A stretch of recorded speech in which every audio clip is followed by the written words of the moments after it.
Hallå! Och jag får önska en glad påsk. Det är en blåsig dag, så jag måste ställa mig här bakom växthuset för att ha lite lä för kameran. Men all snö är borta och det är ju helt underbart, och det är också ganska fantastiskt på våra breddgrader. Jag är ju i finska zon 4, så det motsvarar väl ungefär zon 6 i Sverige. Så ganska högt uppe. Det finns ju högre upp, alltså det är ju inte högst upp i världen. Men det finns ingen snö och fåglarna kvittrar, och det betyder ju att man plötsligt har 50 miljoner idéer. Jag ska visa några grejer som jag måste ta itu med här snarast under våren. Så, denna här var allt detta.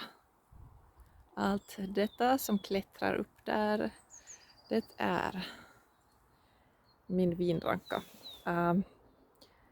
Så ska de inte se ut, utan man ska beskära dem rejält, och det har jag ju inte gjort. Så att den får jag ta tag i så fort som möjligt. Den är sen att vakna, så jag tror inte det är någon brådska på så vis, men det finns ju en hel del att ta bort här, och vill man elda upp en hög med kvistar och så är det ju kul att få med så mycket som möjligt.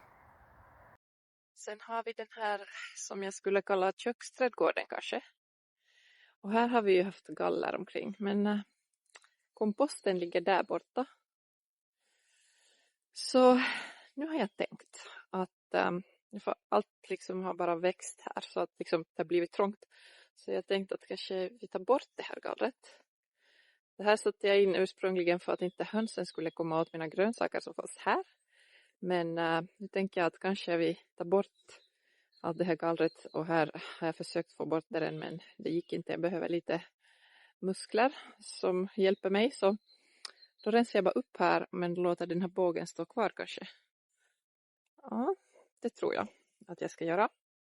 Och så här som jag brukar ha mina dahlior och lite mer blommor och så, måste jag städa upp. Jag brukar låta växter stå kvar över vintern för insekternas skull, och sen rötterna speciellt för att de ska liksom hålla liv i jorden. Det är bra för jorden. Man kan ju också klippa av den bara sådär, men jag har låtit dem ligga kvar, och nu är det dags att börja ta bort dem. Sen har vi den här bänken som jag har förberett för jordgubbar. Den gjorde jag på hösten, sent på hösten. Så den borde jag täcka med jordgubbsplast, för att då blir den uppvärmd lite snabbare. Och jag har inte så mycket jordgubbsplantor än, så jag tänker att i ena ändan kanske börja här med jordgubbar. Och sen det här året så tänker jag plantera mina sötpotatis där längre bak i samma bänk. För att jag har inte så mycket sötpotatis sannolikt, och jag har heller inte så mycket jordgubbar. Så, och jag har också en hel massa andra planer här ute på vår lilla odlingsåker, men det får vi ta en annan gång. Vad skådar mitt norra öga? Krokus har börjat sticka upp. Det var ju verkligen underbart. Det som jag ser överallt, det är ju palsternackan. Den har själv satt sig här i trädgården, och den dyker upp här och där, och den har jättefina blommor tycker jag själv då, och sprider sig överallt. Men jag tycker ju om sånt som gärna sprider sig om det är något jag kan äta, så att jag betraktar den som en semi-perenn grönsak, och ja, sånt gillar jag. Så här kommer en palsternacka som kommer blomma i år, en riktig baddare. Så den är jag glad för. Här har vi också en väldigt perenn grönsak, nämligen nässlor. Det är ju en underbar vild grönsak, men jag vill inte ha dem här i bänken. Här är nämligen min sparris som kanske kan gå att köra av det här året. Den är ganska liten ännu, men det här är frösådd sparris som jag har här, så att vi får se. Kanske den är tillräckligt stor Det finns så mycket att rensa. Mer palsternacka. Så mycket palsternacka. Jag har visst en hel rad palsternacka här som jag liksom bara aldrig skördade. Där är palsternacka, där är palsternacka, där är palsternacka, palsternacka, palsternacka, palsternacka, palsternacka. Ja. Alla mina såna här stora bäddar. Hallå? Hallå? Brukar jag kantskära så här varvet runt. Jag har börjat på här lite, kanske man ser på den här kanten. Men det här behöver jag göra kanske 2 eller 3 gånger per sommar. Här har jag inte gjort det. Då kryper gräset in. Men det är ganska smidigt att ha en sån här större plätt där man bara behöver bevaka kanterna, så kommer det inte in så jättemycket ogräs där. Liksom ovanifrån kommer det inte in om man täcker bänkarna så här. Så att det är ganska bra. Det här är också en del av mina jordgubbsplantor som ska ut dit på åkern så småningom. Ja, så det är ju superhärligt att det börjar bli vår. Men nu ska jag gå in och fundera lite på vad jag verkligen ska så det här året, för att ja, man har ju mycket att välja på liksom. Ja, nu först innan jag börjar fundera på vad jag ska odla så vill jag visa mina batatskott. Du kanske kommer ihåg att jag satte mina ekologiska batater, sötpotatis. Ekologisk sötpotatis satte jag i samma bricka som de kom i faktiskt, den här nämligen. Men jag satte jord i och sen ploppade jag ner dem här, bara så här ytligt. Och nu har de så här fina skott. De lutar mot fönstret därför de har stått vid fönstret helt enkelt. Så att nu har jag små skott här, ganska många som du säkert kan se. Och nu väntar jag då att de här ska bli minst 10 centimeter. Efter det bryter jag loss dem, ploppar ner dem i ett glas och väntar att de får rötter. Och då kan jag plantera ut dem. Förutsatt att vädret är tillräckligt varmt förstås. Men jag vill gärna att de hinner växa till sig en hel del innan jag sätter ut dem. Jag kan ju plantera dem i kruka också. Man kan också odla dem i kruka helt och hållet. Bara det är en tillräckligt stor kruka så att de ryms. För att de behöver ju... Man vill ju få ordentliga knölar. Men en kruka är positiv på så sätt att den är mycket varmare än att vara där ute i jorden, så att en kruka är toppen. Och sen ska jag måste ännu visa mina dahlior, alltså de här nya dahliorna som jag köpte, som jag har i påsar här. För de har lite börjat gro. Här har vi Breakout, heter den här. Där! Man ser ju inget, men jag har handen i väggen. Där ser man litet skott där alldeles i mitten. Och det här var Café au lait. Där har det också börjat hända. Så att nu väntar jag på att också de ska växa till sig lite. Och då tar jag lite på liknande sätt faktiskt skott av dessa nya dahlior. Så att jag får lite fler plantor än bara en av varje. Ja, så. Jag har ofta odlat en hel massa allt möjligt. Därför att det är så kul. Och jag kommer säkert också nu odla en hel massa sånt som jag inte kommer ha någon nytta av. För det är kul. Men jag har blivit lite mer målmedveten i mitt odlande. Och därför så rekommenderar jag att du också tänker efter vad du verkligen äter, vad du inte äter. Det är kul att testa en massa olika grejer, men äter man dem inte så är det ju liksom ingen poäng. Till exempel i mitt fall, kålrabbi växer snabbt, kul grej. Äter vi kålrabbi kanske 1 eller 2 stycken på hela sommaren, så behöver jag odla en hel rad med kålrabbi. Nej. Det kan ju hända att det ändras i framtiden. Det kan ju hända att jag hittar ett fantastiskt recept med kålrabbi och vill ha massor. Men just nu så är det inte så. Så jag tänker inte odla en hel massa kålrabbi. Däremot har jag tänkt på att vad är det jag verkligen äter. Det som jag äter varje vecka är broccoli. Jag har broccoli i frysen fortfarande från förra året, inte mycket, men jag har fortfarande lite kvar och jag älskar att laga till broccoli till maten därför att det går snabbt, det är enkelt, det är gott, ja, det är nyttigt. En annan är blomkål. Förra året skulle jag odla mer blomkål än året innan, men jag hade liksom, det blev inget. Ja, det blev nog någonting, men det blev inte mycket. Blomkålen var liten så här ungefär och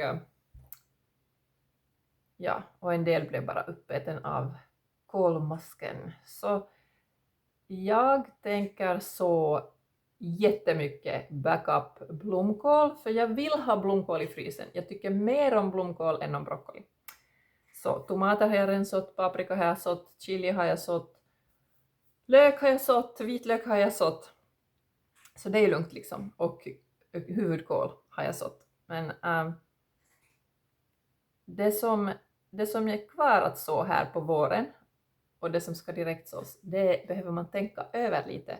Att vad är det man verkligen vill odla? Nu har jag ju väldigt mycket utrymme, även om jag delar det med min syster. Vi har väldigt mycket utrymme. Det räcker gott och väl för våra familjer. Så vi behöver ju inte vara sparsamma så. Men jag tycker ändå att det är onödigt att lägga ner väldigt mycket tid och energi på sånt som man sen inte använder helt enkelt. En succégrej förra året för oss var pumporna. Vi äter inte mycket pumpa. Ibland lite pumpasoppa och så där, kanske någon rostad pumpa ibland. Men pumpan är fantastisk att ha för djuren, både för getterna och för hönsen. Så jag tror att det blir liksom dubbelt så mycket pumpa det här året som det var förra året. Och det var mycket, men det är bara så enkelt att ställa undan det. Liksom bara plocka in det, låta det hårdna och sen försöker man hålla koll lite längs liksom under vintern så att det inte möglar och så. Men pumpa, väldigt mycket pumpa. Broccoli, blomkål, ja, det märks kanske att det är ganska mycket kål i mitt sortiment, men inte då kålrabbi. Däremot så grönkål, därför att det är så lätt att odla och det är så vackert. Jag tycker det är så vackert. Så även om jag inte skulle äta grönkål så skulle jag gärna odla grönkål, åtminstone de röda varianterna, för att de är bara super fina. Så de är nästan liksom hör hemma i blombänken. Och dem kommer jag odla därför att ja, jag gillar att använda dem. Det är väldigt snabblagad mat. Man kan steka dem eller sen kan man använda dem råa. Man kan slänga dem i smoothies och så vidare. Så grönkål, absolut. Och den går att torka. Så det är väldigt smidigt att få den liksom förvarad inför vintern, därför att den inte nödvändigtvis behöver ta upp utrymme i frysen. Så absolut, grönkål i olika färger. Och vad annat? Sen blir det ju direktsådd. Morötter. Vi är inte jättestora på att äta morötter, men kommer att så morötter för att de är också väldigt lätt att lagra. De är goda när man äter dem. och också är de väldigt uppskattade av getterna, och höns kan också äta dem, speciellt om man kokar dem. Samma gäller potatis, man kan ju koka potatis och ge till höns och getter om man har mycket potatis. Och vi har ganska mycket potatis, men kommer så av det igen. Och jag hade ju förra året den här som heter Violet Queen. Jag ska hämta en och visa. Japp, Violet Queen heter den här potatisen. Nu har jag skurit den i mitten, alltså skurit ur den. Men skalet är alltså, det ser ut, det är bara lite mörkare än en vanlig potatis. Men inuti är den ju helt liksom supermörk. Och mina vuxna barn tyckte att den var äcklig. För man kan inte ha liksom blåpotatismos och så vidare. Och jag tänkte först att okej, kanske jag inte odlar den här igen då. Alltså för den är verkligen mörk och den här är kokt alltså. Så det där, ja. Det tänkte bli slutet för Violet Queen här. Men nu har jag på något sätt blivit förtjust i den. Så jag tror att jag kommer att använda av min egen potatis som sättpotatis och odla lite mer av de här. Poängen med den här färgen är ju naturligtvis att, som i alla växter, att ju mer färg desto mer näringsämnen kan man kanske sådär i stort påstå. Så nu har jag liksom börjat gilla de här. Potatis innehåller ju mycket kolhydrater eftersom det är stärkelse. Men har man kokt dem och sedan kylt ner dem och sen tillreder man dem igen, typ steker dem eller någonting, så då kommer en del av den här stärkelsen inte att bli liksom upptagen av kroppen i form av stärkelse. Så jag äter en liten mängd potatis ibland på det sättet, även om jag försöker hålla en ketogenkost. Så att nu kommer jag odla de här i sommar och också annan vanlig potatis, därför att potatis, mina barn äter potatis, mina föräldrar äter potatis, mina svärföräldrar äter potatis, många människor äter potatis och också höns och getter äter kokt potatis. Så potatis, superenkelt att odla och ja, dem kommer vi att odla. Vad sa jag? Morötter och sen rödbetor, för jag älskar rödbetor. Superenkla att odla, direkt sådd, bara pschup. Och jag ska ha mer rödbetor, mer morötter, mer pumpa. Tror inte jag behöver mer potatis, men vi får se hur det blir med utrymmet, att vad vi ska ha där annat. Mycket mer sötpotatis, för förra året fick jag typ någon sån här liten pjutt som inte liksom, det var ingenting att tillaga ens. Så nu hoppas jag, eftersom jag är ut i god tid och har mina skott på väg, så hoppas jag, men det beror mycket på vädret, men jag tänker sätta dem i jordgubbsbänken som är täckt med plast som gör att den värms upp mer. Det är en upphöjd bänk och sen tänker jag ännu täcka den med ett lite så här, en tunnel eller någonting. Vi ska se, vi får se. Men ja, så det blir en hel massa rotsaker och en hel massa kolväxter för min del.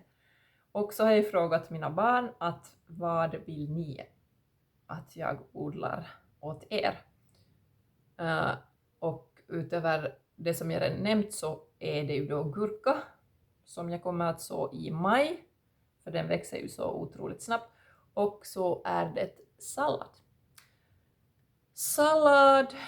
Förut odlade jag jättemycket sallad och jag sådde i omgångar och så vidare. Och sen märkte jag att vi äter inte så mycket sallad som man skulle kunna tro.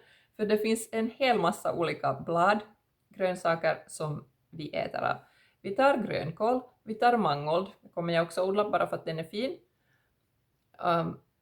Så grönkål, mangold och sen blandar jag i en massa örter och de är ju perenna många av dem. Gräslök, myntor, oregano. Så jag blandar i sånt och också vilda blad kan jag blanda i på våren, typ maskrosblad, björklöv, vad heter det, mjölkört. Så jag behöver inte så jättemycket sallad, men min dotter vill ha sallad. Så nu tänker jag så lite sallad i kruka redan nu för att få igång några plantor och sen kanske jag sår lite till om ett par veckor och håller på så där tills jag sen kan till och med direkt så någonting där ute. Eller sen bara fortsätter jag för odla dem. Men då kommer jag att ha liksom den här grunden för vad vi behöver. Sen har vi ju alla våra perenna växter. Vi har sparris, vi har jordärtskocka och sen alla bärbuskar och fruktträd och så vidare. Och de är ju supervärdefulla eftersom man får mat där år efter år. Sen tycker man ju vissa år att det blir lite väl mycket faktiskt. Men hellre för mycket än för lite, tänker jag. Och som sagt, det duger bra åt djuren. Och också alltså, man kan ju ge bort. Det är uppskattade gåvor om man till exempel vill koka sylt eller någonting. Men tänk alltså över vad det är du vill äta. Och om du inte ännu har anlagt en trädgård, så då lönar det sig ju att tänka ut vilka träd man vill ha. För träden tar tid på sig. Vi har 3 äppelträd, vilket jag tyckte att var en bra idé. Men vi får så mycket äpplen. Så om jag hade börjat om nu så hade jag kanske köpt ett familjeäppelträd och kanske sen ett äppelträd av någon riktigt god sort som jag gillar. Vi har ett päronträd, det är lagom. Man kan inte ha färre än ett. Sen ibland funderar jag på såna här saker som persika. Det finns en sort av persika som kanske övervintrar här. Väldigt dyr planta, så jag har inte köpt den. Och sen, så vi brukar inte äta persikor, så kanske det bara lönar sig att köpa en burk persika då, när jag vill ha persika. Jag tror att jag har blivit lite mer förståndig med tiden. Fast det skulle vara superkul att ha allt möjligt. Men det som jag ska testa det här året, som jag inte ännu har lyckats med, jag har en gång köpt plantor förut, det är mini-kiwi. För mina barn gillar kiwi. Ja. Så det ska jag testa i år som en nyhet. Men annars blir det ganska så här basic. För jag märker att vi äter ganska basic. Så, men nu ska vi ta och så lite sallad. Så har vi fått någonting vettigt gjort här idag. Och jag kanske går ut och rensar lite mer sen. Nu använder jag samma... Nu har den här spruckit. Men nu använder jag alltså samma små pluggar som jag hade mina kruktomater i från början. Och nu sätter jag trädgårdsjord. Inte så jord. Därför att jag tänker att de här salladplantorna kanske får stå här nästan hela sitt korta liv. Vi ska se hur snabbt man kan få skörda lite sallad sen då. Jag ska kolla vilka sorter jag har. Kanske jag sätter lite olika. Så. Jag ska bara ta bort lite extra så att man kan täcka över det sen. Vattna lite. Så.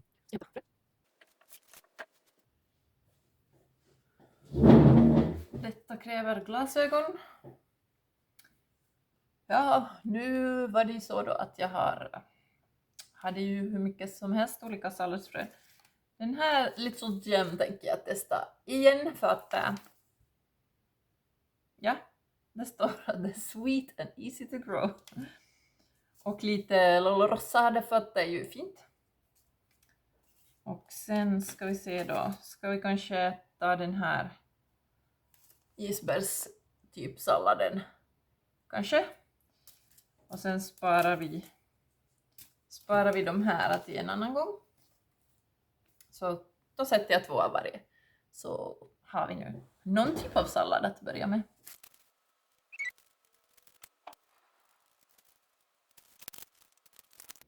Sådär ja. Lite sallad har jag fått igång. Och ja, hoppas du kan tänka ut vad det är du verkligen vill odla. Sen kan man ju odla en massa grejer bara för att det är kul liksom varje år. Och också det här året kommer jag att odla fänkål. och nästan aldrig får jag en fin knöl. De går alltid i blom, men det här året kanske är första året som de inte gör, det ska vi hoppas. Så då ska jag få smaska på en massa fänkål. Jag äter bladen, alltså det fina bladverket, om jag inte får någon knöl där. Men jag hoppas förstås på att få någonting att slänga på grillen. Det skulle vara fint. Men nu får jag igen önska dig en riktigt härlig och fin påsk. Han är uppstånden. Och så får vi njuta av att vi har gått in i april. Hurra!